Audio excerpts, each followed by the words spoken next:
नमस्कार। India daily के digital platform पर आप सभी का बहुत बहुत स्वागत है। आपके साथ मैं हूं किरण। वक्फ कानून में प्रावधान, दान के लिए करना होगा 5 साल का इंतजार। जी हाँ, अभी फिलहाल इसी पर जो है जंग छिड़ी हुई है।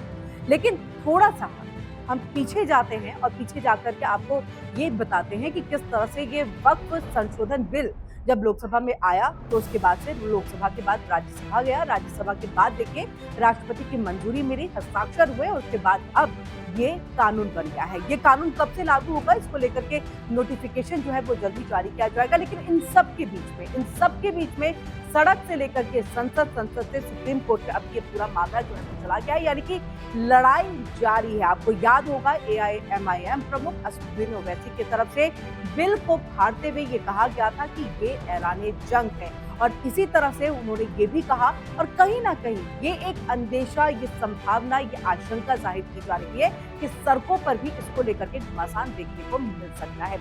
इन सब के बीच में गैर बीजेपी शासित जितने भी राज्य हैं वहां पर इस बिल को जो है नहीं मानने की बात कही जा रही है। चाहे हम वेस्ट बंगाल की बात कर ले, चाहे हम बात जम्मू कश्मीर की कर ले, क्योंकि देखिए जम्मू कश्मीर के विधानसभा के अंदर में तो लड़ाई हाथापाई तक पहुंच गई है। यानी कि विधानसभा के अंदर में अगर किसी फैसले या किसी पर चर्चा होती है तो जुबानी जंग चलते हैं, लेकिन यहाँ पर बात हाथापाई तक चढ़ आई है।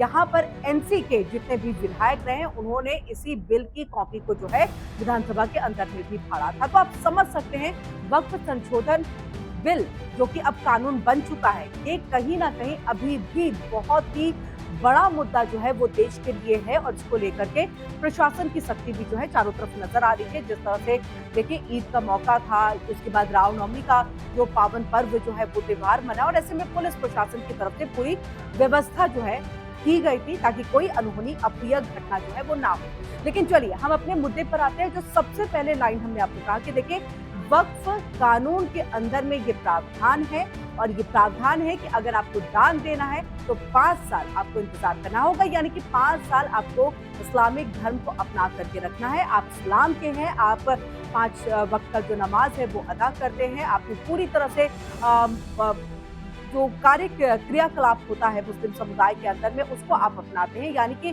फॉलो करते हैं अच्छे से, तभी आप यहाँ पर जो है ये दान दे सकते हैं। और ये प्रावधान जो है इसके अंतर्गत भी रखा गया है। इसको लेकर के तमाम विपक्षी दलों की तरफ से जो है वो सवाल भी खड़े किए जा रहे हैं। आपको बता दें कि देखिए टीएमसी सांसद है नदीमुल हक, उनकी तरफ से ये कहा जा रहा है कि इस बात का सर्टिफिकेट कौन देगा, इस बात का एहतराम कौन करेगा कि आखिरकार 5 साल तक किस व्यक्ति ने किस शख्स ने जो है वो इस्लाम धर्म को अपना रखा है, इसके लिए कौन उनको सर्टिफिकेट देगा कि ये हाँ मुस्लिम है और अब ये दान देने के लायक है। तो ऐसे में देखिए कांग्रेस की राष्ट्रीय प्रवक्ता सुप्रिया श्रीनेत की तरफ से भी इसको लेकर के बयान सामने आया है।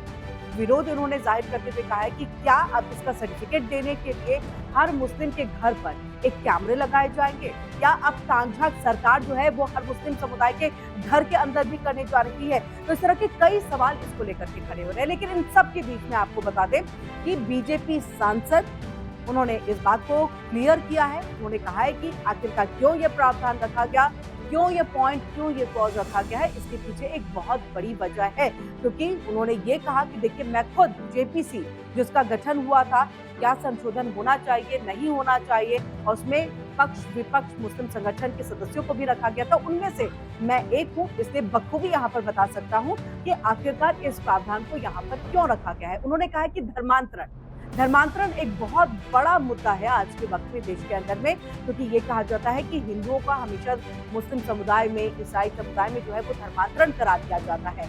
और ऐसे में अगर किसी ने धर्मांतरण कर दिया है, यानी कि वो दूसरे अब धर्म को मानने लगा है, एक धर्म को छोड़ करके, तो मुस्लिम समुदाय में गया हुआ, इस्लाम धर्म को अपनाया हुआ व्यक्ति, उसके पास में 5 साल का वक्त होगा, वो समझ सकेगा कि उसने कौन सा धर्म अपनाया है, सही है, गलत है, नहीं है, क्या है। अगर उसे 5 साल के अंदर में लगता है कि उसने सही धर्म को अपनाया है, अब वो इस्लाम धर्म को ही आगे लेकर के चलेगा, तो ऐसे में वो दान देने के लायक होगा। लेकिन अगर उसे लगता है कि नहीं, इस्लाम धर्म जो है वो सही नहीं है, मुझे वापसी करनी है, यानी उसे हम कहते हैं घर वापसी, तो मुझे घर वापसी करनी है, तो ऐसे में वो दान नहीं दे पाएगा, यानी कि वो इस्लाम धर्म छोड़ करके जो है वो वापस आ सकता है। तो धर्मांतरण एक बहुत बड़ा मुद्दा है, और ये इसलिए भी रखा गया है क्योंकि देखिए कई बार ऐसा होता है जिनको धर्मांतरण के लिए एक जो मुस्लिम समुदाय के अंदर में एक तरह से कहे कि ये एक अभियान के तौर पर चलाया जा रहा है, इसलिए हर जगह से इस तरह की खबरें जो है वो सामने आती है। और आपने लव जिहाद का भी नाम सुना होगा, लेकिन चलिए हम उस पर नहीं जाएंगे, हम इसी पर बात करेंगे कि धर्मांतरण इस वजह से भी करा दिया जाता है कि इसके पास इतनी संपत्ति है, ऐसे में उसे डरा करके, धमका करके, प्रेशर दे करके जो है उसको एक धर्म से दूसरे धर्म यानी कि इस्लाम धर्म को अपनाने के बाध्य किया जाता है। और अगर बाध्य होकर के कोई धर्म अपना रहा है और फिर वो वापसी करना चाहता है तो वो कर सकता है, अन्यथा वो 5 साल के बाद से दान वक्त में दे सकता है। और ये कुछ एक मुख्य वजह है जिसकी वजह से इस प्रावधान को जो है वक्फ कानून के अंतर्गत रखा गया है। कुछ इसी तरह के और भी वीडियोस देखने के लिए आप इंडिया डेली के डिजिटल प्लेटफॉर्म के साथ जुड़े रहिए, लेकिन तब तक के लिए मुझे दीजिए इजाजत।